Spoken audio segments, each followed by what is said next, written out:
Hello students, आज हम class 7th में इंग्लिश लैंग्वेज में लेसन फर्स्ट रीड करने जा रहे हैं। इस लेसन का नाम है इंट्रोडक्शन, ठीक है, यानी प्रस्तावना। हमारी इंग्लिश में क्या क्या होता है, लैंग्वेज में यानी लैंग्वेज पोर्शन में क्या क्या होता है, उसका इंट्रो क्या होता है, किस तरह से स्टार्टिंग होती है, कैसे वर्ड्स बनते हैं, ये हम देखते हैं। इस चैप्टर को रीड करते हैं। फर्स्ट है हमारा ग्रामर, ठीक है। ग्रामर की डेफिनेशन क्या होती है? ग्रामर यानी हिंदी में कहते हैं व्याकरण एक ऐसी कला है जिसके द्वारा किसी भाषा का लिखना, पढ़ना, बोलना सीखा जाता है, ठीक है। ग्रामर यानी ग्रामर एक ऐसा वर्ड है यानी ऐसी कला है, आर्ट है, जिससे हम लिखना, पढ़ना, बोलना सीखते हैं, ठीक है। जैसे हमें संस्कृत सीखनी है या फिर इंग्लिश सीखनी है तो उसके लिए हमें उसका ग्रामर पहले देखना होगा। उसका ग्रामर हम सीखेंगे, किस तरह से सेंटेंस कंप्लीट होते हैं, कैसे क्या होता है, तभी हम उसको क्या बोलते हैं, उस लैंग्वेज को हम बोल सकते हैं या लिख सकते हैं या पढ़ सकते हैं। अगर हमें इसका बेसिक क्लियर नहीं होगा तो हम उस लैंग्वेज को नहीं पढ़ सकते हैं, ठीक है।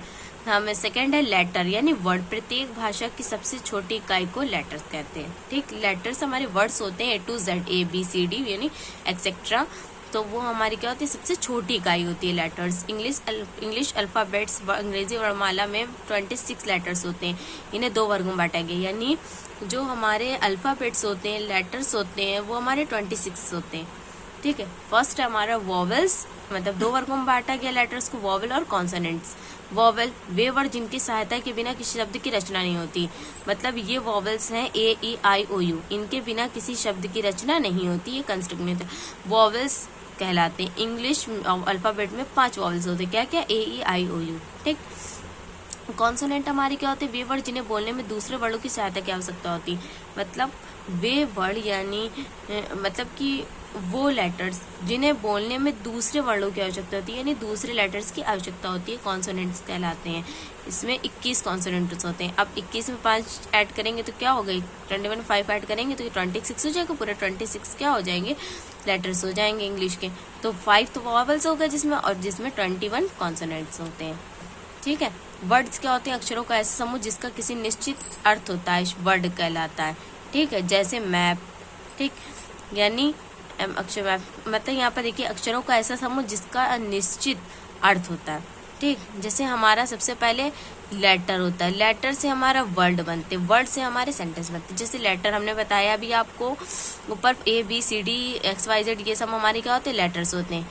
ये सब हमारे लेटर्स हैं, ये लेटर्स मिलकर के क्या बनाते हैं, एक वर्ड बनाते हैं। जैसे MAP, ये हमारे लेटर्स हैं, ये लेटर्स तीनों मिलकर क्या बना रहे, एक वर्ड बना रहे, यानी मैप, ठीक, ठीक है। ये 3 मतलब वर्ड्स मिलकर एक वर्ड लेटर्स मिलकर वर्ड बना रहे हैं, ठीक।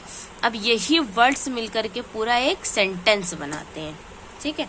जैसे दे दिया दीज आर मैंगोज, तो ये हमारा पूरा एक सेंटेंस है, यानी कितने वर्ड्स दिए गए, 3 वर्ड्स, 3 वर्ड से एक सेंटेंस कंप्लीट हो गया, ठीक है। और किसी भी सेंटेंस को कंप्लीट करने के लिए उसमें सब्जेक्ट और वर्ब का होना बहुत जरूरी है, उसके बिना हमारा सेंटेंस कंप्लीट नहीं होगा।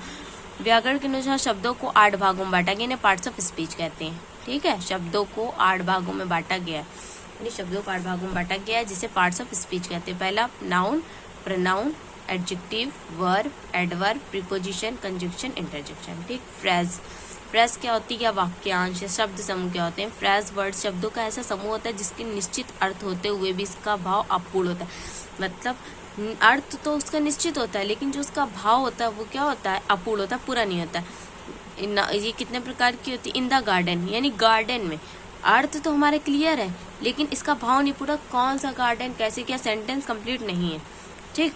तो वाक्य एवं कार्यक्रम मुख्यतः 6 भागों में बांटा गया है इसको। Noun phrase, adjective phrase, verb phrase, adverb phrase, preposition phrase, conjunction phrase, ये सब आप आगे पढ़ेंगे। सेंटेंस, सेंटेंस वर्ड शब्दों का ऐसा समूह जिसका पूर्ण अर्थ होता है। जैसे राम इज माई फ्रेंड्स, ठीक। जैसे ये हमारा वर्ड है, ये वर्ड है, ये वर्ड है, ये वर्ड है, चारों वर्ड है, ये चारों मिलकर के क्या बने, एक सेंटेंस बना दिया। Ram is my friend, Ram मेरा मित्र, तो ये हमारा क्या कहलाता है, सेंटेंस कहलाता है। लैंग्वेज क्या होती है? लैंग्वेज भाषा के माध्यम से हम विचार और भाव को प्रकट करते हैं, मतलब जो भाषा में आती है, इंग्लिश, उर्दू, अरबी, हिंदी, जो भी भाषा आती है हमारी, उसके भाव से हम क्या करते हैं कि अपने विचार को, भाव को प्रकट कर। जैसे हमें किसी से कोई बात कहनी है तो हम अपनी लैंग्वेज के थ्रू तो कहेंगे, कोई भी बात कहनी है, तो इस तरह से ये हमारी लैंग्वेज होती है। ये चैप्टर हमारा कंप्लीट, इसमें एक्सरसाइज नहीं है कुछ भी। Thank you.